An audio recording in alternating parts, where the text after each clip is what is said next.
Assalamualaikum warahmatullahi wabarakatuh. Alhamdulillahi rabbil alamin wa bihi nasta'in. Wassalatu wassalamu ala ashrafil anbiya'i wal mursalin wa ala alihi wa sahbihi ajma'in wa man tabi'ahum bi ihsanin ila yaumiddin. Qala rabbi shrah li sadri wa yassir li amri wahlul 'uqdatam min lisani yafqahu qawli. Alhamdulillah, pertama sekali kita sama-sama panjatkan kesyukuran kehadrat Allah Subhanahu wa taala. Salawat dan salam ke atas junjungan besar Nabi Muhammad sallallahu alaihi wasallam, ahli keluarga baginda, para sahabat, kaum muslimin muslimat yang dirahmati Allah Subhanahu wa taala. Hari ini kita tengok sikit. Pada minggu lepas kita dah baca ayat yang ke-19 dan kita tengok apakah pengajaran yang Allah Subhanahu wa taala nak sampaikan di dalam ayat yang ke-19 ini.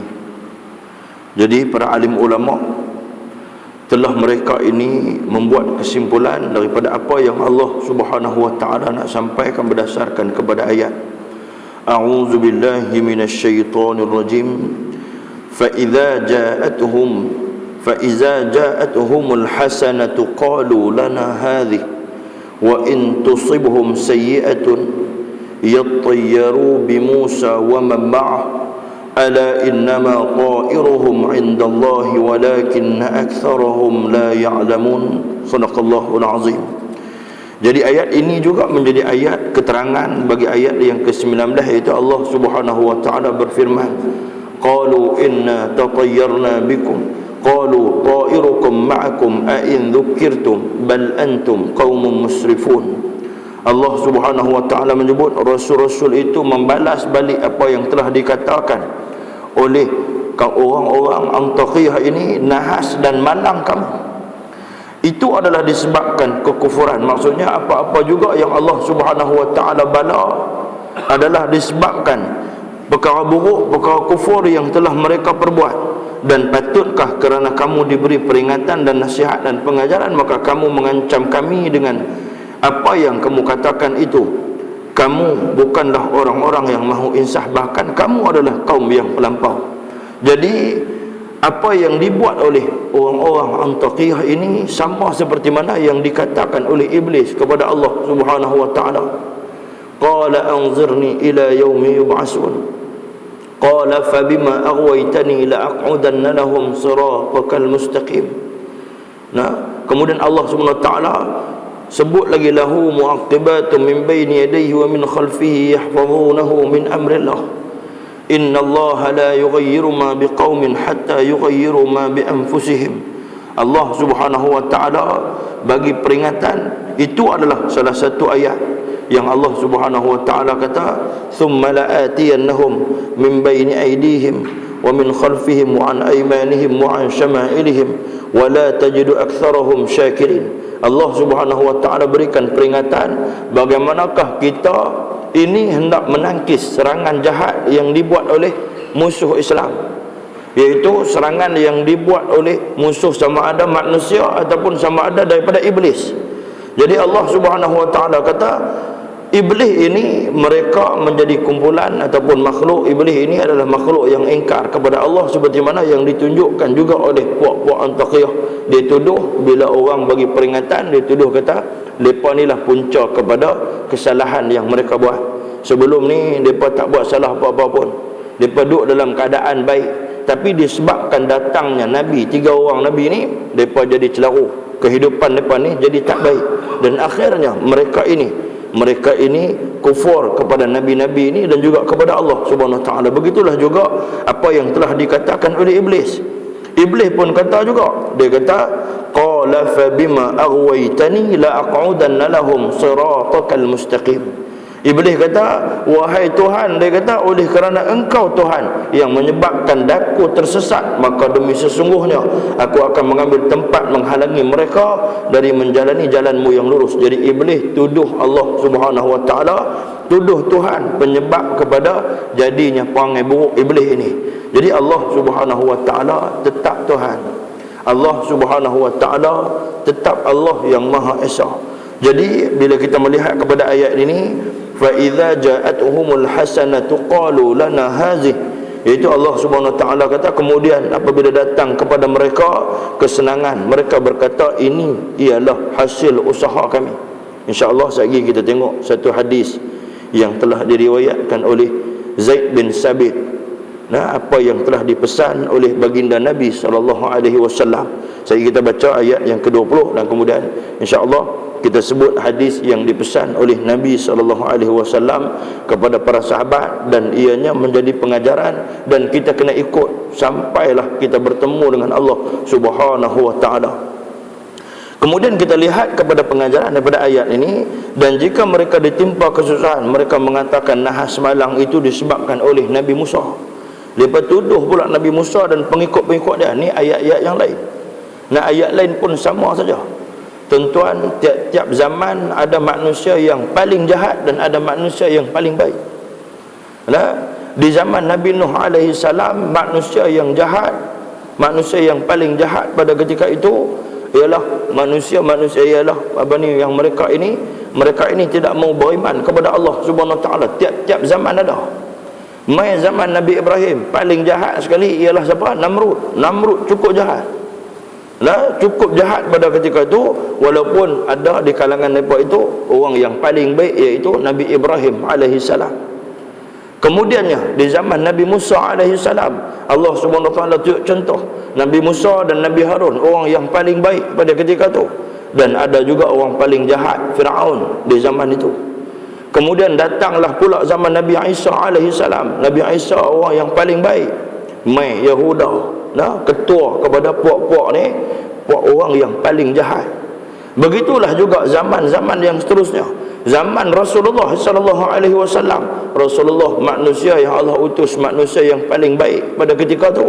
Kemudian Allah Subhanahu wa taala juga tunjuk contoh tentang siapa paling jahat di zaman Nabi sallallahu alaihi wasallam, ialah Abu Jahal.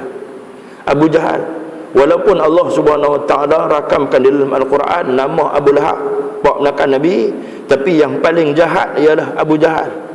Kalau kita tengok kepada kisah apabila Nabi sallallahu alaihi wasallam nak berhijrah. Jadi kalau ikut kita lah, kita ni selalunya kalau ada satu orang dia buat kacau dalam taman ni, bila dia habaq kata dia nak pindah ni, kita elok hang belah, kita tak mau halang. Tapi puak-puak ni kianat.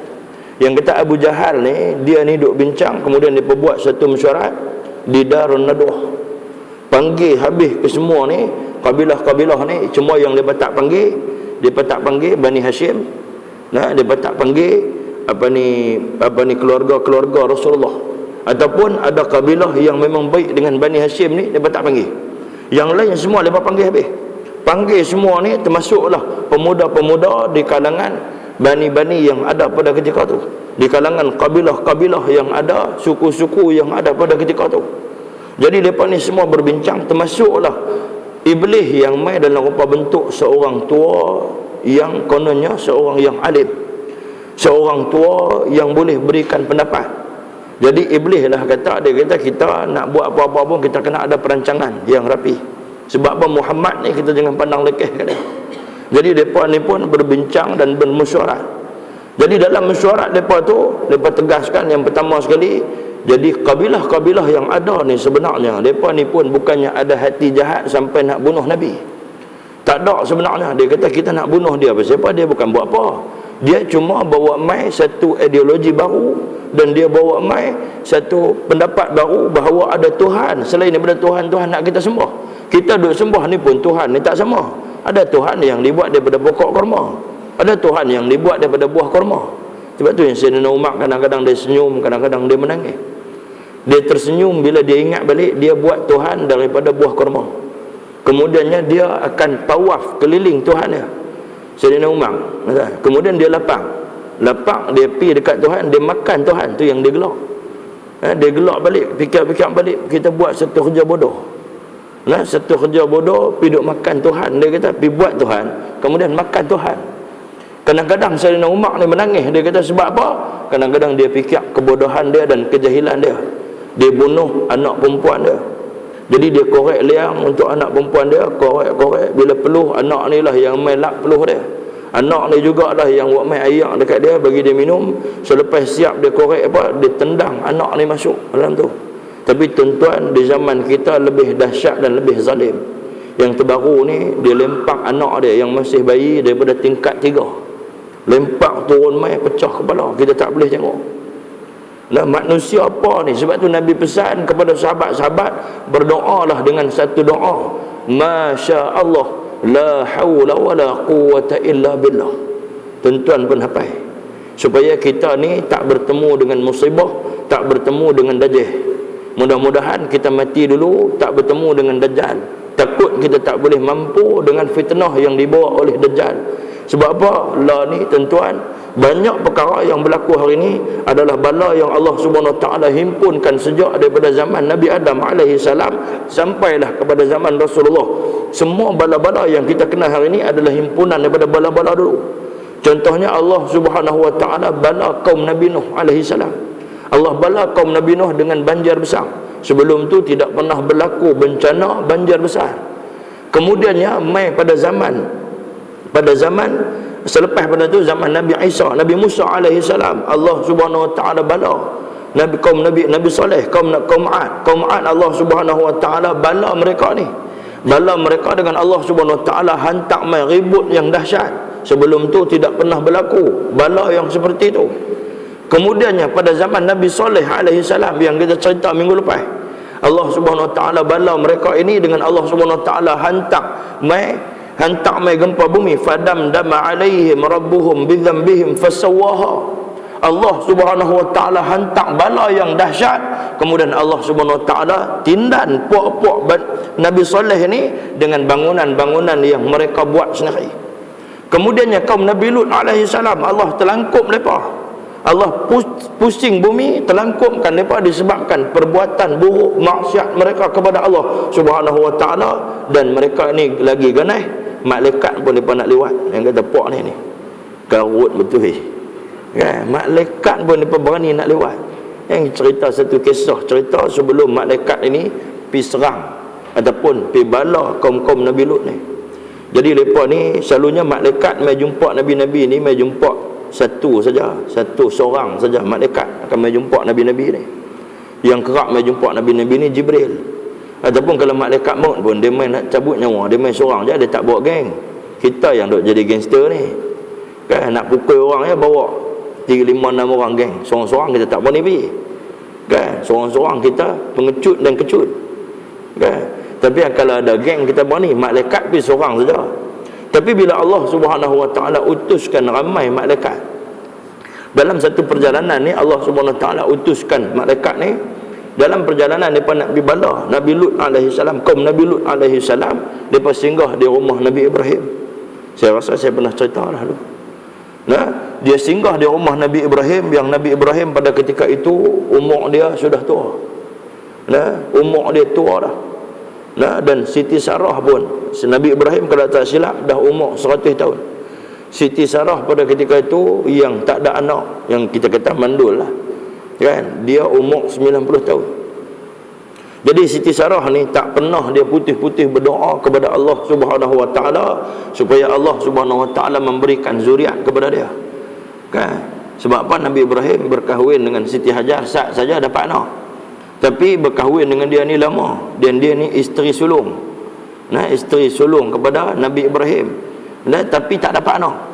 Dia berdoa kepada Allah sampailah Allah Subhanahu Wa Taala utuskan malaikat ni. Ada kalau tak silap 7 orang malaikat ni kan 5 orang malaikat. Dia hantar 5 orang malaikat ni. Selalunya Allah Subhanahu Wa Taala hantar seorang saja. Tapi bila Allah hantar banyak ni, tanda memang Allah Subhanahu Wa Taala hantar nak suruh bala. Jadi dalam perjalanan ni dia singgah di rumah Nabi Ibrahim. Nabi Ibrahim dia ni biasanya, kebiasaannya apabila ada orang yang mai daripada tempat yang jauh, Nah, ada orang yang mai daripada tempat yang jauh. Sebab tu tuan-tuan, ada lagi saki-baki di kalangan Arab. Perangai-perangai Arab ni yang kita tak boleh tiru. Nah, yang kita tak boleh tiru. Saya ingat ni masa duduk mengaji tu dengan Tok Syekh Arab ni. Jadi mereka ni kalau kita pergi rumah mereka, kita boleh kena kencing manis gitu ya. Dia jamu makan ni, mereka suka makan benda-benda manis. Dia jamu makan kita ni sampai sendat perut, cekam perut. Nah, kita pergi rumah dia, dia bancuh teh tak tapis dah. Rumah dia bubuh teh tebal tu tak tapis dah. Kita kalau bancuh teh tak tapis aib, kita kata macam, tapi bagi dia jadi ubat. Dia memang macam tu. Depa ikram tetamu ni lebih yang kita harap ni. Yang kita harap ni. Dan kemudiannya Nabi Ibrahim alaihissalam ni, dia pun bila tengok dah mai 5 orang, dia pun pergi sembelih lembu. Sembelih anak lembu.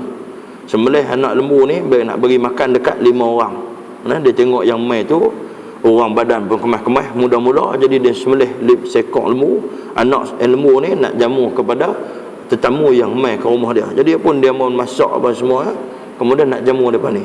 Cuma yang dia heran, sejak depan ni duduk lama, depan ni tak jamah walaupun sikit pun makanan yang dibawa, yang dia buat ni. Sampailah dia tanya kepada depan ni, dia dah jadi pelik. Dan dia tengok pula depan ni dalam perjalanan jauh, tapi tengok pakaian depa duduk kemai. Nampak macam duduk terserika cantik ya. Tak ada langsung, nampak kemai. Jadi dia pun tanya, sebenarnya siapakah kamu semua ni? Kemudiannya malaikat-malaikat ni jawab, kami ni adalah utusan Allah, kami ni adalah al-malaikatullah. Kami ni malaikat yang Allah SWT utuskan untuk bala kaum Nabi Lut. Nabi Ibrahim ni terus berubah wajah dia, terus takut. Walaupun mereka ni sebut nak bala kaum Nabi Lut, bukan nak bala Nabi Lut dan juga Nabi Ibrahim. Tapi sebab apa? Bila Allah SWT utus mai hantar suruh bala ni, tanda kaum tu tidak dapat kemaafan dari Allah SWT. Tanda kata Allah SWT tak maaf dah, tak ada jalan dah. Jalan yang terakhir, Allah SWT akan musnahkan mereka. Kemudiannya Nabi Ibrahim yang muka pucat apa lesi tadi ni, kemudian malaikat tu kata, kami bawa 2 berita. Yang pertama, kami bawa berita Allah SWT suruh bala kaum Nabi Lut. Dan berita yang satu lagi, berita yang menggembirakan, ialah kami nak bagi tahu yang hang ni akan dapat lagi seorang anak, iaitu anak daripada Siti Sarah yang tua ni, kan, isteri dia yang tua ni. Jadi Siti Sarah yang ada pada ketika tu, dia pun angkat tangan, tutup muka, malu lah. Dah umur 90, mengandung lagi, dan kemudiannya nak jadi ibu sewaktu usia tua. Nak jadi ibu sewaktu usia tua.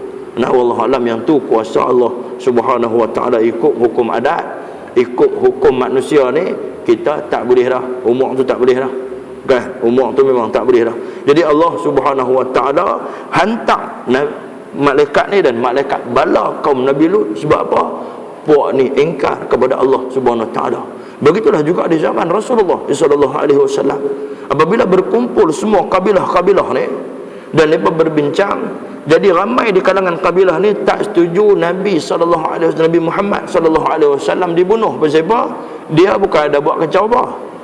Dia cuma bawa ideologi macam saya sebut tadi. Cuma dia bawa satu agama baru yang dia baru dengar. Dia kata mungkin lama-lama kita akan faham agama yang dibawa oleh Muhammad. Tak apalah, sebahagian beriman dengan agama Muhammad, yang sebahagian lagi berimanlah dengan Tuhan ada-ada lah ni. Nah, kemudian dia berkata lah ni macam ni, kalau kita lepas Muhammad pi pun bahaya, kalau kita penjara dia. Apa kata kalau kita penjarakan Muhammad? Bila kita penjara Muhammad ni, sebenarnya dah ramai, semua orang dah pi berhijrah, termasuk Umar. Dia kata, jadi nama Sayyidina Umar ada juga. Dia kata hampa bukan tak kenal Umar ni. Sebelum dia pi baru ni pun dia gempak sakana, siapa berani pi lawan dia. Orang lain semua pi hijrah dalam keadaan ketakutan, pi dalam keadaan takut.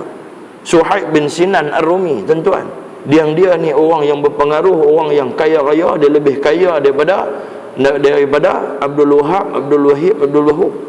Dan dia lebih kaya lagi daripada Sayyidina Umar, lebih kaya daripada Sayyidina Abu Bakar. Tapi dia pun diancam oleh puak-puak Quraisy ni. Tapi bila mai Sayyidina Umar, tuan-tuan, dia ada aura dia. Dia ada aura, dia ada power dia. Jadi geng-geng ni takut dekat dia. Geng-geng ni tak berani. Umar kata, aku nak berhijrah hari ni, Sayyidina Umar pun sebenarnya dia berhijrah sebab apa? Sebab atas arahan Nabi. Kalau ikut dia nak jaga Nabi, dia nak pergi bersama-sama dengan Nabi. Yang Sayyidina Abu Bakar pula duk ajak anak Nabi. 3 kali Sayyidina Abu Bakar pergi rumah Nabi, pergi ajak Nabi, ya Rasulullah, jom kita tinggal kota Madinah ni. Puak ni kita tak boleh duduk dah dengan mereka. Kemudiannya Nabi kata, wahai Abu Bakar, biar orang lain semua pergi, hang jangan pergi lagi. Nabi larang Sayyidina Abu Bakar hijrah. Sayyidina Abu Bakar ni dia duduk pergi habaq dekat Nabi, nak pergi hijrah, bukan nak lari daripada puak-puak musyrikin. Tapi sebab Sayyidina Abu Bakar dah tahu yang ini hijrah ini adalah arahan Allah Subhanahu wa taala. Arahan Allah Subhanahu wa taala, Allah yang suruh berhijrah ni. Cuma dia nak tunjuk kesungguhan dia nak berhijrah ni, dia nak keluar ni disebab apa? Dia nak hijrah tu nak dapat pahala di sisi Allah Subhanahu wa taala. Yang kita duk faham orientalis kadang-kadang dia tulis Sayyidina Umar, Sayyidina Abu Bakar ni pengecut, tinggal jalan, tinggal kampung halaman, tak berani nak lawan dengan puak Quraisy. Puak-puak ni Sayyidina Umar ni dia tak dibunuh Abu Jahal, dia tak bunuh Abu Lahab, dia tak bunuh puak-puak ni semua pasal apa? Pasal Nabi duk tahan je. Kalau Nabi tak tahan, habis rapat puak ni. Bukan cakap puak tu, malaikat Jibril berapa kali duk tanya Nabi, ya Rasulullah, habaq ya, nak suruh buat apa? Allah Subhanahu Nabi ni dia satu manusia baik, sebab tu dia dipilih jadi Nabi. Allah Subhanahu wa taala tak pilih kita orang Melayu ni hak pengumuh ni, hak makan cabai banyak ni. Pilih kita ke? Tanya lagi, aku teruk ni hang rimbuk bang puak ni. Kalau tanya kita, tanya kita 7 keturunan nanti kita mengamuk. Hamba buat dekat aku ni Nabi kita, kalau kita lah. Tapi Nabi ni, Rasulullah ni satu makhluk yang baik, yang Allah Subhanahu wa taala pilih, yang mempunyai tahap kesabaran yang cukup tinggi. Selepas itu tuan-tuan, puak-puak ni yang kata geng-geng ni bila tengok Sayyidina Umar hijrah, lepas rasa lega. Lepas mula buat perancangan selepas itu. Tengok Umar hijrah saja, lepas kata selesai dah. Jadi kepala masam satu tak ada, dia kata tinggal hal lain ni tak ada apa, kacang saja. Sayyidina Abu Bakar ni kita boleh tuil gitu ya, tak ada masalah apa. Jadi mereka pun berbincang, dan kemudiannya ada pendapat kata kita kurung, kita penjarakan Muhammad. Jadi geng-geng ni semua bincang, dia kata nak penjara. Kalau kita penjara Muhammad ni, penjara dia, kemudiannya geng-geng yang pergi ke Madinah, mereka akan kumpul kekuatan di sana, dan kemudian mereka akan serang balik mai ke Mekah ni. Mereka akan serang Mekah pula. Geng-geng Mekah ni mereka hidup dalam keadaan kampung halaman mereka saja, mereka tak campur dengan orang. Mereka ni lebih kepada suku kaum mereka ta'assub kepada kumpulan mereka sendiri. Kalau tengok dalam kitab Fiqh Sirah yang dikarang oleh Syekh Ramadan Al-Buti, dia cerita kata puak-puak ni mereka tak terpengaruh dengan dunia luar. Sebab tu mereka ni tak ada yang Kristian pada ketika tu. Mereka tak ada Kristian, tak ada yang menganut agama lain, segala lain daripada tokong sembahan yang mereka buat sendiri. Tokong korma apa semua ni yang mereka buat sendiri, yang mereka create sendiri. Dan kemudiannya selepas pada tu, jadi mereka ni rancang nak buat apa pula. Mereka kata lah ni kita buang Muhammad, kita buang daerah, kita buang dia. Kita ni, mereka pun bincang. Kemudiannya ramai-ramai ni Abu Jahal kata tak setuju. Abu Jahal kata kalau sekiranya kita buang daerah dia ni, kita buang dia daripada kawasan ni, satu hari puak-puak dia ni akan pergi cari dia, dan kemudiannya akan buat serangan balas. Jadi mereka ni jahat, mereka duk nampak Nabi akan buat khianat dekat mereka saja.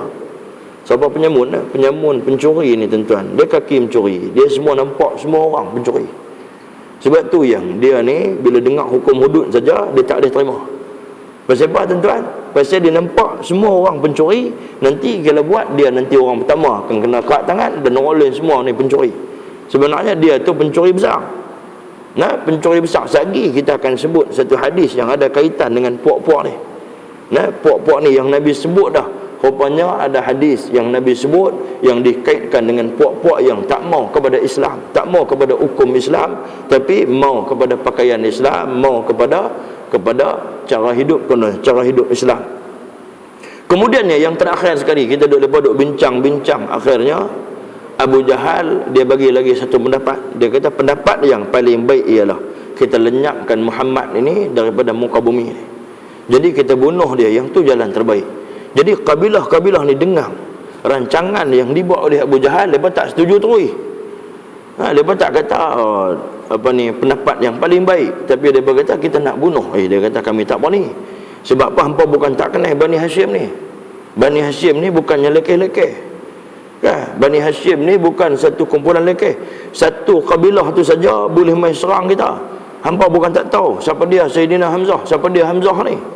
Hamzah ni antara orang yang dia ni sambil naik kuda boleh panah kita tu ya. Sayyidina Hamzah ni orang yang pakar naik kuda dan dia boleh memanah ketika duduk atas kuda.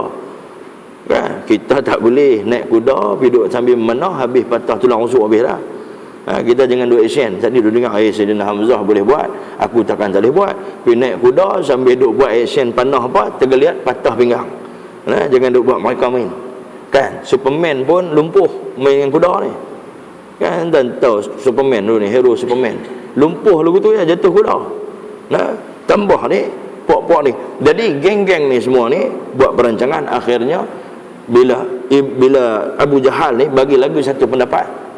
Dia kata sebenarnya dia kata kita kena buat macam ni. Dia kata kita kumpulkan semua orang-orang muda dan kita ambil daripada semua kabilah, dan kemudiannya kita suruh geng ni pergi bunuh Muhammad secara beramai-ramai. Tapi kita jangan serbu masuk rumah dia. Yang tu panggil Arab yang kita tak boleh tiru. Kita Samsin ni dia masuk serbu rumah orang ikut dan je. Tapi yang kata Arab ni satu panggil mereka, satu panggil jahiliah, yang antara panggil yang kita boleh ambil contoh, mereka kalau pergi rumah orang, mereka tak akan masuk serbu tu. Pasal apa? Sebab mereka dalam rumah tu ada golongan wanita, ada golongan perempuan ni. Kalau sekiranya orang-orang muda ataupun orang Arab ni serbu masuk ke dalam rumah pada ketika tu, dan ada wanita, satu perkara aib yang besar. Jadi sebab tu kita heran, pasal apa yang geng ni main duduk keliling rumah Nabi tapi tak masuk. Rupanya ada rahsia dia. Ada rahsia dalam kitab sirah. Dia sebut, dia kata antara sebab mereka tak masuk, sebab mereka ni nak jaga aib ni. Arab ni dia suka jaga ayak muka, jaga aib. Mereka tak akan buat ikut suka dan ikut dan. Dan bincang mai Abu Jahal lah orang yang paling jahat pada ketika tu di zaman Rasulullah sallallahu alaihi wasallam. Dia buat satu rancangan suruh bunuh Nabi tu. Tak payah kita duk tahu-tahu dia ni, kita bunuh tu jadi selesai. Kalau sekiranya dibunuh oleh pemuda-pemuda ni, jadi puak Bani Hashim ni tak akan boleh buat apa, dan mereka ni tak akan boleh balas dendam. Sebab yang bunuh tu semua kabilah-kabilah ni terlibat. Semua kabilah-kabilah ni terlibat, dan kita boleh selesai daripada masalah akan diserang oleh Bani Hashim. Jadi berbincang-bincang, Iblis pun kata, Iblis pun kata, dia kata ini adalah pendapat yang paling tepat, disokong oleh Iblis. Macam kita mesyuarat kan, ada yang mencadang dan ada yang menyokong. Yang menyokong, yang mencadang tu Abu Jahal, yang menyokong tu Iblis. Iblis sokong masuk dalam minit mesyuarat. Kemudiannya mereka pun pergi sampai di rumah Rasulullah, mereka kepung. Bila kepung rumah Rasulullah, kemudian Rasulullah keluar, seperti mana yang kita tahu, Rasulullah keluar daripada rumah dia pergi ke rumah Sayyidina Abu Bakar. Dan sampai di rumah Sayyidina Abu Bakar ni, masa tu Aisyah dan juga seorang lagi anak kepada Sayyidina Abu Bakar, dua orang ni, Asma dan juga Aisyah pada ketika tu. Aisyah kecil lagi. Asma dan juga Aisyah ni kemudiannya dipesan oleh Sayyidina Abu Bakar. Sayyidina Abu Bakar ni tinggal macam tu saja anak dia. Kalau tengok balik, awak Sayyidina Abu Bakar ni teruk sampai terang ni sayang terang mana dekat Nabi sampai sanggup tinggal anak. Sebenarnya mereka ni yakin mereka ni tinggi kepada Allah Subhanahu Wa Ta'ala. Tapi kita jangan tiru lah. Siapa ada anak kecil, dia kata Sayyidina Abu Bakar boleh buat. Zaman tu bukan ada kunci rumah apa elok. Kita pun kunci kat tangan anak dua belah, tinggal dalam rumah. Itu kita jangan tiru lah. Sayyidina Abu Bakar tinggal anak dia dua orang. Kemudian mereka ni pergilah perjalanan hijrah. Kemudiannya Abu Quhafah ni pak kepada Sayyidina Abu Bakar. Bila dia dengar kata Sayyidina Abu Bakar ni kemudiannya bila dah dia hijrah, geng-geng puak-puak musyrikin ni pergi mengadu dah dekat Abu Quhafah. Wahai Abu Quhafah, dia kata, hang tengok apa yang dibuat oleh Abu Bakar ni, dia boleh tinggal anak perempuan ni dua orang. Dia boleh tinggal macam tu saja anak perempuan ni disebabkan ikut Muhammad. Ikut Muhammad ni, sebab tu nampak dah kata Muhammad ni tak betul. Sampai Sayyidina Umar ni, dia kata Muhammad ni menggunakan sihir sampai Sayyidina Abu Bakar boleh tinggal anak macam tu saja. Kemudiannya Abu Quhafah ni pun pergilah ke rumah Sayyidina Abu Bakar. Dia pun tanya, yang pertama sekali, Abu Quhafah ni pada ketika tu dia ni telah buta, mata tak nampak. Kemudian pergi tanya Asma' dengan Aisyah. Buah pertama sekali, soalan yang pertama dia tanya, aku nak tanya hampa, apa yang pak hampa tinggal kat hampa ni, dah dia tinggal pergi hijrah ni, dia tinggal pergi duduk di Madinah. Lah ni nak tanya apa yang pak hampa tinggal. Asma' ni dia cerdik sikit, dia besar sikit dah. Dia pergi ambil satu karung yang duk diisi duit, yang pada asalnya Sayyidina Abu Bakar pun orang kaya. Karung yang dah tak ada duit ni, dia pergi ambil ketir batu buah bagi banyak, kemudian dia pergi bagi dekat Tok Wan dia. Dia kata, Tok Wan, dia kata tengok, dia kata ayah tinggal duit yang banyak kat kami. Dia kata ayah tak buat macam tu, ayah tak tinggal kami. Sebenarnya Asma' ni juga diasuh oleh siapa? Oleh Sayyidina Abu Bakar. Tuan-tuan, begitulah kita nak habaq kata, kita nak kena asuh anak ni daripada kecil. Bukannya asuh bila dia mai besar umur 40 baru kita nak tegur dia pasal sembahyang. Umur 30 baru mula nak tegur dia. Tuan-tuan, Allah Subhanahu Wa Taala jadikan 5 jari kepada kita ni sebagai pedoman kepada kita. Yang pertama sekali kita tengok jari kelingking ni. Ini dinisbahkan kepada jari kita yang kecil ni. Cuba kita tengok umur kita sewaktu kita dilahirkan. Nah, waktu kita lahir sampai umur kita besar, umur 7 tahun. Nah, diumpamakan sebagai jari kelingking ni, hak kecil ni. Pada masa ni kita ni mudah terasa, mudah menangis, lapar, teriak, kan? Dan kemudiannya pada umur ni juga kita ni dianjurkan supaya main dengan budak-budak ni. Nabi pesan suruh kita ni main dengan dia, bagi kasih sayang kat dia, tunjuk kasih sayang dekat dia. Tapi dalam masa yang sama kita kena bagi nasihat dekat dia. Kemudian bila tiba umur dia ni, jari ni, jari apa ni dia panggil? Kelingking, jari manis lah. Nah, jari manis ni sewaktu umur dia 7 tahun sampai dah umur dia 15 tahun. Nah, waktu umur ni dia akan terpengaruh dengan benda-benda luar. Dia terpengaruh dengan persekitaran, dia terpengaruh dengan didikan daripada ibu dan ayah dia ataupun orang yang hampir dengan dia. Dia akan terpengaruh dengan guru dia akan terpengaruh dengan rakan sebaya dia. Dia akan terpengaruh dengan keadaan sekeliling. Kalau ada hiburan pada masa tu, hiburan lah. Jadi hak duk mula makan syabu, duk rompak kedai ni, hak umur ni tuan-tuan. Nah, yang terbaru ni kes jadi di satu 7E, mai 2 orang ni pelajar sekolah masuk dalam 7E ni bawa parang, kemudian nak tetak orang kerja dalam tu. Kemudian rompak habis semua, dia ambil macam-macam. Nah, dia buat macam Kasim Babah. Apa saja dia ambil, dia dah makan syabu dalam kepala depa ni, tak ingat apa dah. Itu antara serangan yang paling bahaya dah ni, yang kena kepada anak-anak muda kita. Nah, anak-anak muda kita. Bayangkan tuan-tuan, kalau kita ada anak perempuan, kita rasa macam mana? Kita nak bagikah dekat orang macam ni? Bayangkan kalau kita juga ada anak lelaki, kita nak bagikah dekat anak-anak, dekat perempuan-perempuan yang rosak di dalam masyarakat kita hari ni, yang disebut oleh Nabi SAW dunia di akhir zaman. Dan kemudiannya di waktu umur kita ni antara 15 ke 30 tahun, ke 35 tahun. Sewaktu umur ni lah tuan-tuan, dia ni Allah Subhanahu Wa Taala tunjuk sama ada dia daripada umur 15 sampai ke umur 35 tahun ni, waktu ni dia akan ada macam-macam cubaan dan dugaan. Waktu ni lah nafsu tengah naik. Tak gaduh makan kopi panggung masa tu, masa ni. Tak gaduh makan kopi tungkat ali apa semua ni. Waktu ni waktu tenaga muda. Waktu ni lah kalau sekiranya kita tak bagi ilmu awal dekat dia, dalam perjalanan ni dia akan buat maksiat.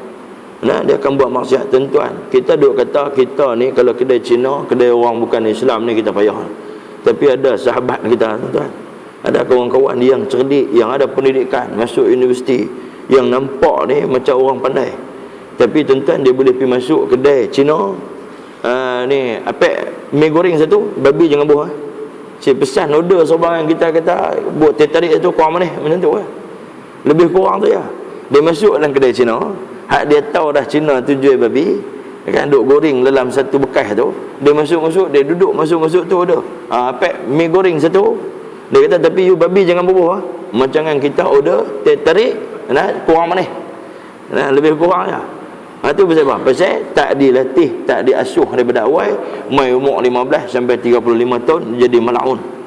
Dan waktu ni jugalah sekiranya kalau dia ada nampak, kita nampak dah, kata dia dalam perjalanan dia ni, waktu ni ada di kalangan mereka ni yang dah patah balik kepada jalan Allah Subhanahu Wa Taala. Dia duduk kalut-kalut dalam umur 15 ke 17, 18 ni, mai 25 dia mula sedang, mai 27 dia mula dah, mai dia cari ilmu, dia duduk dalam majlis ilmu, dia mula sembahyang jemaah, dia mula jadi orang kuat surau masjid, selamat dia. Dan bila mai umur 35 tahun sampailah ke umur 40 tahun. 35 tahun ke umur 50 tahun.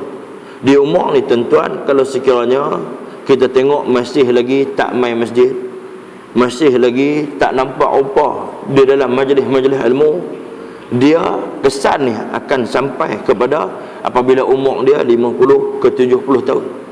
Sewaktu umur dia 50 ke 70 tahun, ramai di kalangan umat Islam ataupun ramai di kalangan manusia yang Allah Subhanahu Wa Taala jadikan diri dia lemah. Mata pun orang nampak, badan mula tak ada tenaga. Dia tak boleh sama dah. Dia terus duduk makan ubat apa pun, terus duduk telan kolagen sehari 4 gelas. Tak boleh jadi muda, tak boleh jadi kuat dah. Tak boleh jadi segak, tak boleh jadi cekang macam orang muda. Pada masa ni kesan dia mai daripada mana? Kesan daripada sewaktu umur dia antara 15 ke 50 tahun. Waktu tu kesan tu dia akan mai daripada sini. Kalau sewaktu umur ni dia dah berubah, dia dah bergerak, dia dah mula belajar sembahyang, dia dah mula belajar puasa, dia dah mula tahu reti hukum halal haram, sewaktu umur dia ujung-ujung ni dia hanya perlu meneruskan amal ibadat dia. Sebab sewaktu umur ni tak boleh dah nak sembahyang 20 rakaat macam orang lain, macam orang muda, tak boleh. Sebab tu orang ni salah faham, dia akan buat ibadat sewaktu pencen. Sewaktu pencen. Sebab tu Nabi sebut di dalam hadis yang saya nak sebut tadi ni, di dalam sebuah hadis Nabi SAW, Nabi kata, yang boleh Nabi sebut hadis ni sebab mai sekumpulan sahabat dekat Nabi. Mai sekumpulan sahabat ni, dia kata, ya Rasulullah, dia kata, mintalah dekat Allah Subhanahu Wa Taala supaya diberikan kepada kami kesenangan. Kemudian Nabi sebut apa? Nabi kata, antumul yaum khairun minal ghadan. Nabi kata, hampa hari ini lebih baik daripada hari yang akan datang. Sebab hari akan datang ni hampa diuji oleh Allah Subhanahu Wa Taala dengan ujian kesenangan, dan pada ketika itu hampa korang dapat buat ibadat dengan baik. Begitulah juga Nabi SAW meriwayatkan pada hadis yang lain, an Zaid bin Sabit, sami'tu Rasulullah SAW yaqul, man kanatid dunya hammah. Nabi kata, barang sesiapa, Nabi kata, man kanatid dunya, barang siapa yang dia ni dalam hidup dia, dalam kehidupan dia, waktu nak tidur dia fikir pasal dunia. Waktu nak tidur ni dia fikir dah pasal esok pagi ni dia nak buat apa dah. Man kanatid dunya, Nabi kata hamma. Duduk-duduk dia ni dia fikir pasal dunia saja. Waktu nak tidur dia fikir pasal dunia. Kemudiannya Nabi sebut lagi, Nabi kata waktu jaga terus fikir pasal dunia. Jaga saja, makin tidur pegang telefon dulu, cek tengok hari ni jadual apa dia nak buat. Dah Nabi sebut macam tu. Nabi kata farraqallahu alaihi amrah. Nah, Nabi pesan, Nabi kata ada orang yang mereka ini menjadikan cita-cita di dalam kehidupan mereka ini ialah mereka ini nak ambil dunia secukup-cukupnya. Nah, tak puas meniaga waktu pagi, meniaga pula malam. Tak puas meniaga malam, tengah malam meniaga lagi. Tak puas meniaga tengah malam ni, tengok waktu mana yang boleh kira boleh meniaga saja. Cari ilmu seperti mana cari duit. Ulun himpun harta sampai menyebabkan dia ni lupa Allah Subhanahu Wa Taala. Dalam kepala dia ingat nak himpun harta dunia saja. Tuan-tuan cuba fikir, siapa yang dalam dunia hari ini dia berpuas hati dengan apa yang Allah Subhanahu Wa Taala berikan. Hari ini bagi kita ada kenderaan kita yang baru, dia akan jadi buruk 5 tahun lagi. Kemudian dia mai kenderaan baru pula, kita tak puas hati, kita pergi beli pula kenderaan baru. Nabi sebut juga di dalam hadis. Kemudian dia tak puas hati ni tak pernah puas hati. Tapi kita melupakan dua nikmat yang paling besar yang Allah Subhanahu Wa Taala berikan kepada kita. Nikmat yang paling besar itu ialah nikmat usia yang panjang dan nikmat kesihatan yang Allah Subhanahu Wa Taala berikan. Dua nikmat ni yang kita lupa. Nikmat Allah bagi umur panjang kat kita. Allah bagi peluang dekat kita supaya dengan umur yang panjang ni kita boleh buat amal ibadat, kita boleh buat amal ibadat sungguh-sungguh. Sekiranya kita sampai pada masa bertemu dengan Allah, kita dah penuh dengan amal ibadat. Dan usia ini jugalah satu kesempatan yang Allah Subhanahu Wa Taala berikan kepada kita. Kalau sekiranya hari ini kita duduk atas dunia, kita ada kesalahan kepada orang, kita ada buat salah kepada orang, tuan-tuan, jangan sembang pandai. Kita jumpa see you in akhirat. Jangan cakap pandai, jangan cakap kemah, kita jumpa di akhirat esok. Bukan satu perkara mudah. Sebab apa? Hari ini kesalahan yang kita buat, kita boleh tebus dengan harta kita, dengan duit ringgit kita. Allah bagi peluang kita ni yang ada duit ringgit, kita buat salah dekat orang, kita pergi minta maaf kat dia, disunatkan kita bagi duit dekat dia, disunatkan kita hadiah dekat dia, supaya dia ni berbesar hati, bukan rasuah, berbesar hati untuk maafkan kita. Kita ada buat salah.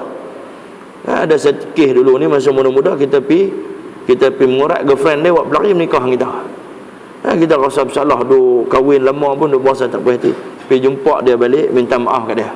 Kalau nak clear lagi, pergi cari satu orang perempuan bagi dia kahwin. Jadi bagi banyak sikit bini kat dia, dia tak marah dengan kita. Kita pederah girlfriend dia pun. Itu contoh. Okay? Maksudnya tuan-tuan, kalau kita ada kesalahan dengan orang, kita kena pergi minta maaf dekat dia. Nah, waktu Allah bagi kesempatan usia dan Allah Subhanahu Wa Taala bagi dekat kita sihat, kita ambil peluang minta ampun atas kesalahan-kesalahan yang kita buat terhadap orang lain. Dan selepas itu Allah Subhanahu Wa Taala akan ambil kita di akhirat esok. Tak ada lah, Nabi kata tak ada dirham, tak ada duit apa semua, tak ada. Pada ketika itu kita tidak boleh lagi nak menebus kesalahan kita, sebab pahala yang ada pun tak cukup untuk menampung kesalahan yang kita buat. Untuk tampung diri sendiri, macam mana kita nak tampung dosa yang telah dilakukan oleh orang lain, ya? Dan kemudiannya Nabi sebut lagi, Nabi kata man kanatid dunya hammah. Nabi kata dia ni mangkit pagi fikir pasal dunia, nak tidur fikir pasal dunia, semua dia fikir pasal urusan dunia dia. Kemudiannya farraqallahu alaihi amrah.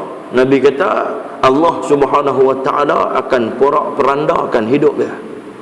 Macam mana kita duk tahu lah. Dia kata ada setengah orang, dia kata tengok aku tak pergi masjid pun, aku tak pergi surau pun, aku tak pergi sembahyang jemaah pun, anak aku semua masuk universiti. Anak aku semua masuk universiti. Seorang duduk di Kanada, seorang duduk di Australia, seorang duduk di London, kan? Seorang lagi duduk di Abu Dhabi, seorang lagi duduk di Bangladesh. Tukang Bangla mai sini, dia pergi sana, kan? Jadi tuan-tuan, dia kata aku tak gaduh pergi semayang pun, aku tak gaduh campur dengan puak-puak surau ni. Jadi mereka pun tak kenal aku pun tak kenal mereka, tapi tetap Tuhan bagi kesenangan kepada aku. Tapi sebenarnya Nabi sebut farraqallahu alaihi amrah. Orang yang macam ni tuan-tuan, orang yang tak pernah jejak kaki langsung mai semayang jemaah, mai duduk di dalam majlis ilmu, mai duduk ni, duduk i'tikaf, mai duduk semayang sunat, minta ampun dekat Allah Subhanahu Wa Taala di rumah Allah. Orang-orang ni Allah Subhanahu Wa Taala farraqallahu alaihi amrah. Allah Subhanahu Wa Taala porak-perandakan kehidupan dia. Walaupun pada zahir dia kita nampak dia senang, kita nampak dia tak susah, kita nampak dia ni aman damai, tapi Allah campakkan dalam hati dia amrah, iaitu dia rasa tak pernah puas hati. Kemudiannya Nabi kata lagi wa ja'ala faqrahu baina ainaihi. Hak ni yang bahaya. Hak ni lah yang jadi kepada hampir keseluruhan manusia. Tak kira sama ada dia ni beriman kepada Allah ataupun dia tidak beriman kepada Allah, semua manusia kena penyakit ni.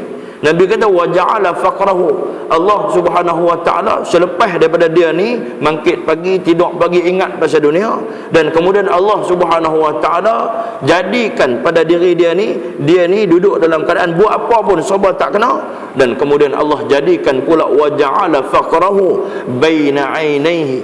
Allah jadikan kefakiran di mata dia.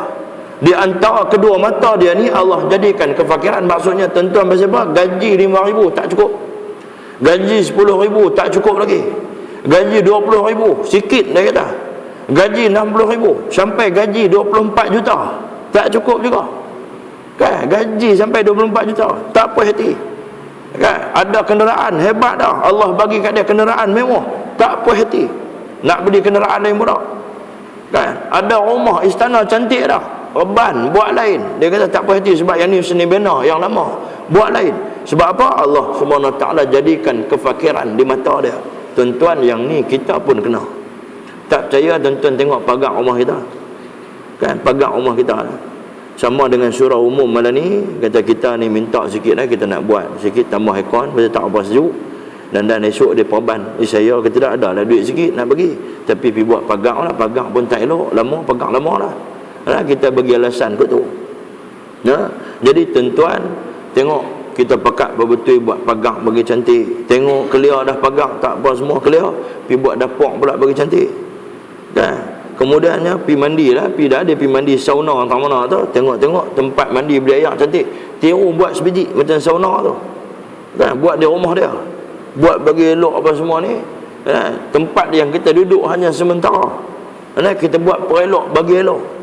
Dan pada ketika tu kita ni adalah orang yang kita ingatlah bahawa wa ja'ala faqrahu baina ainaihi, tanda kata Allah Subhanahu wa taala telah menjadikan apa? Menjadikan kefakiran di mata kita, masuk di mata kita ni, kita tak pernah puas hati. Kita tengok orang jadi macam ni, kadang-kadang dia tak dengki, tapi dia usaha untuk jadi macam tu. Usaha untuk jadi macam tu, tapi kita tidak pernah berusaha untuk jadi lebih baik.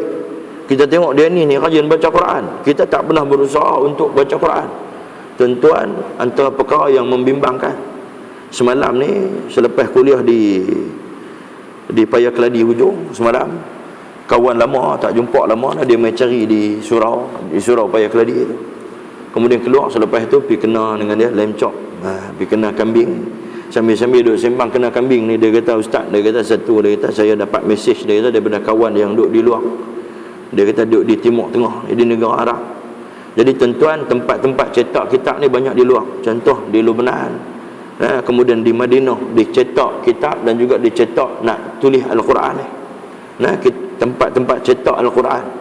Jadi tuan-tuan, kitab Baharul Mazi, kitab Jawi tu tak dicetak di Malaysia. Negara Arab Lebanon yang cetak kitab tu, walaupun dalam tulisan Jawi dicetak di negara mereka. Sebab apa? Nak menjaga keturunan kitab ni. Sebab tu kita pun tak berani, takut ada jatuh dan sebagainya. Begitulah juga kitab Al-Quran, Quran Madinah ni yang kita duk baca tu, Mushaf Madinah ni dicetak di negara di sana. Tapi semalam ni dia tunjuk mesej dekat saya, kawan yang ada di sana ni hantar mesej, dia kata antara perkara yang berlaku 2-3 menjak ni, dia kata antaranya Al-Quran banyak hilang di dalam cetakan. Al-Quran banyak hilang di dalam cetakan. Bila dengar macam ni, lepas tu kita duk tanya, saya tanya, ayat apa yang kerap hilang? Mereka kata yang kerap hilang ialah ayat 101 sampai 110. 101 sampai 110 surah Kahfi. Bila mereka cek balik dalam komputer, memang ada. Tapi bila print, mesin ni tak boleh print ayat ni. Ni kerap hilang. Ayat 1 sampai 10 tu tak jadi lagi, dia kata. Tapi yang kerap duk hilang ayat yang terakhir, 10 terakhir daripada ayat dalam surah Kahfi ni. Duk hilang ni bukan cerita main-main. Memang ada dalam hadis yang Nabi sebut di akhir zaman Allah Subhanahu wa taala akan cabut ayat Al-Quran ni daripada mushaf dan juga daripada dada manusia. Yang ni kita takut. Yang ni yang kita takut, tuan-tuan. Kita hari ni pun tak nak duk baca pun.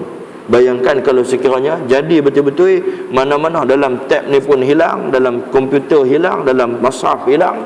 Lah ni semua pakai tak guna mushaf lah. Lah ni semua pakai apa ni, gadget kita ni, pakai telefon ni, semua dalam tu. Kan hak dalam dada tak ada lah. Nombor telefon pun kita tak ingat lah ni, nombor kawan baik tak ingat lah. Dulu nombor telefon kawan baik, nombor isteri kita ingat. Lah ni nombor isteri tak ingat. Ada satu hari jadi accident, saya pergi tolong ni. Nak telefon bini ni tak, saya tanya ada berapa orang bini yang tak ingat ni? Dia kata seorang je. Kita tanya dia lah, sebenarnya ni nak tanya cik ni ada berapa orang isteri? Dia kata satu. Saya tak ingat lah, semua ada telefon lah, harap telefon. Itu yang bahaya dia. Kan? Bahaya dia pasal kena telefon bateri habis, pakai tak ada telefon siapa. Begitulah juga Al-Quran makin hilang. Ini antara petanda yang Allah Subhanahu wa taala nak tunjuk kita dah berada di akhir zaman. Jadi tuan-tuan, selepas ni balik buat halaqah, panggil anak kita, panggil isteri kita, panggil bibi kita. Bibi pun kena main duduk sekali. Kalau ada mak menakan, tok menakan, ayah kita duduk ada sekali, panggil semua duduk dengan kita. Kemudiannya kita baca surah Kahfi sama-sama. Bukan satu sajalah, baca surah lain. Tapi surah Kahfi ni tak boleh tinggal dah. Pasal apa tuan-tuan? Kalau sekiranya datangnya Dajjal, siapa-siapa pun tak boleh selamatkan diri orang lain, melainkan dia ni kena selamatkan diri dia sendiri. Dajjal tiba sahaja, kita masing-masing kena selamatkan diri kita masing-masing. Kita tak boleh harap kata hang nampak hang hafal Quran banyak, Hang selamat aku, masa Dajjal mai hang kepuk aku, hang peluk aku, hang baca ya. Tak boleh tuan-tuan, tak boleh selamat. Tak boleh selamat. Dajjal akan bawa satu fitnah yang kita ni akan benci sama-sama kita ni, akan bergaduh sama-sama kita. Pasal fitnah yang dia buat sangat dahsyat, yang Allah Subhanahu Wa Taala bagi kuasa dekat dia seolah-olah dia Tuhan. Kita tak mampu lawan dia melainkan dengan surah Kahfi yang Nabi sebut. Dua ni, nah, ayat 1 sampai 10, ayat 110, ayat 100 ayat 101 sampai 110 ni. 111, 110 saya tak ingat. 110 lah. Jadi tuan-tuan balik hafal. Balik baca. Nah, balik baca, kalau tak boleh hafal, baca. Kalau tak boleh baca, hafal. Dua tu. Nah, jadi bagi boleh. Ada setengah orang dia tak boleh baca, memang betul, tapi dia dengar lama-lama dia boleh hafal. Dia boleh hafal. Jadi balik buatlah salah satu dan jangan pandang ringan apa yang saya pesan ni. Walam ya'tihi minad dunya illa ma kutiba lahu wa man kanatil akhirah niyatah. Nabi kata orang yang fikir pasal dunia, orang yang duk himpun pasal dunia ni, orang yang Allah Subhanahu Wa Taala jadikan kefakiran di mata dia, dia ni satu saja. Allah Subhanahu Wa Taala tidak berikan rezeki lebih kepada dia. Walaupun dia ni kaya dah, sebulan 24 juta. Kan tak puas hati lagi, nampak kok mana lagi boleh tarik, nampak boleh makan kok subsidi manakah, tibai lagi kok subsidi ni. Kan tibai lagi. Lepas tu ada satu kawan dia kata, ustaz, dia kata saya tak tahan dengan bil elektrik ni. Orang TMB minta maaf lah. Nah, saya tak boleh tahan dengan bil elektrik ni, tak boleh tahan. Anak-anak besar-besar ada 5 orang. Karena ada 3 bilik rumah saya semua aircon. Saya gaji bukan banyak, ustaz. Dia kata, tapi dia kata nak kena benda ni perlu, dia kata, sebab apa, rumah kita ni pun rumah biasa saja. Kan bata-bata, dia kata bata pasiang, jadi panas kena bubuh aircon lah. Hak geng rumah bata merah tak apa, dia kata. Dia duk cerita pasal bata, kita pun tak tahu. Orang kaji macam ni. Kan? Dia kata jadi, dia kata apa saya nak buat, dia kata. Salah lah, dia kata kalau saya curi karan. Apa hukum curi karan? Dia kata kalau kata hang pandai curi karan untuk rumah hang, nanti bila mai buat rumah saya bentuk juga ni. Saya kata kadang saya pun bil elektrik lah ni 350 tiap-tiap bulan. Kata lah ni kalau katalah clear jadi buat di rumah tak meletup apa dalam masa sebulan ni, nanti mai buat rumah saya. Oh, dia tanda kata boleh. Tuan-tuan, hukum ni sampai macam mana? Kalau sekiranya rakyat terdesak, rakyat jadi susah, kita tak boleh pergi rompak kedai, tak boleh. Pergi rompak 7E, pergi rompak kedai Cina manakah. Kan tengok dia tulis kedai Cina ke, kita pergi masuk rompak, tak boleh. Kita boleh pergi rumah Perdana Menteri, pergi ambil cushion dia jual, itu boleh. Ada hukum kata boleh. Nah, boleh. Siapa ramai-ramai rumah Perdana Menteri, mai Datuk Seri kami mai hari ni bukan ada apa, nak ambil cushion satu je. Nak pergi jual susu anak nak beli tak boleh lah. Kan? Cushion dia saja mungkin 1 juta, kita tak tahu. Jual satu tu senang setahun. Jadi macam tu, hukum sampai macam tu tuan-tuan. Nah, hukum, dan dia pun tak boleh buat apa. Polis pun tak boleh halang. Bahan polis pun boleh dapat abuan juga, hang pun ambil juga. Hang duk larang apa pun, hang pun teruk. Kata sampai macam tu sekali hukum yang Allah Subhanahu Wa Taala berikan. Maksudnya jadi pemimpin ni bukan boleh duk tibai hak orang ikut dan. So kata jadi pemimpin, dia jadi pemimpin, dia kena jadi susah daripada rakyat kalau ikut dah.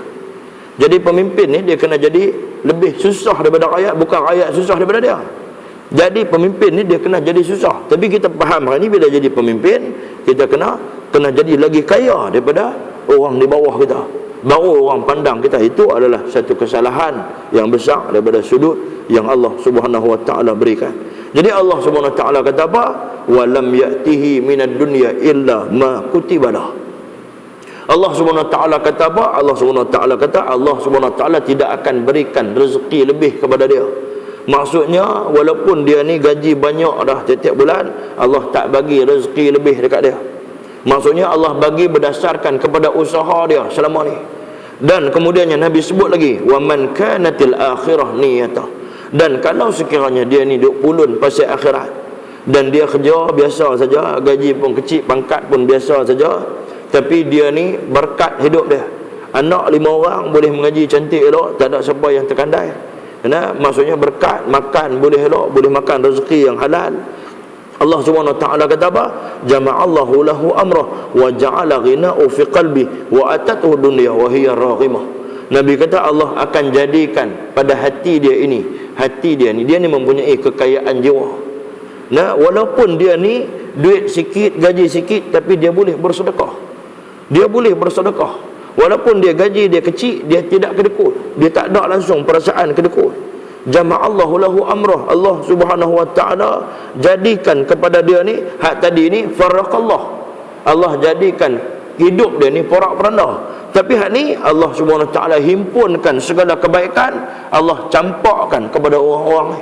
Walaupun dia tak kaya, walaupun dia tak mewah, tapi Allah campakkan kebahagiaan dan kesenangan di dalam kehidupan dia. Dia ni hidup dalam keadaan mudah pada perjalanan hidup dia. Wa atathu dunya wa hiya raghimah. Allah Subhanahu wa ta'ala akan berikan rezeki yang tidak disangka-sangka. Allah Subhanahu wa ta'ala macam mana sebut, wa man yarzuq min haitsu la yahtasib. Nah, apa yang Allah Subhanahu wa ta'ala akan berikan rezeki yang kita ni tak sangka-sangka. Begitulah Allah, Nabi kata wa atathu dunya wa hiya raghimah. Maksudnya Allah Subhanahu wa ta'ala akan datangkan dunia pada dia tanpa dia ni kena usaha tok-tok. Kena usaha tok-tok. Ini bukannya tanda esok tak ada kerja apa, duk berzikir tertikak sejadah dah. Maksudnya kita kerja biasa saja, kita cari berkat di dalam hidup, cari jalan untuk mendapat keberkatan, maka Allah Subhanahu wa ta'ala akan berikan balasan yang baik. Allah Subhanahu wa ta'ala akan berikan balasan, dan Allah Subhanahu wa ta'ala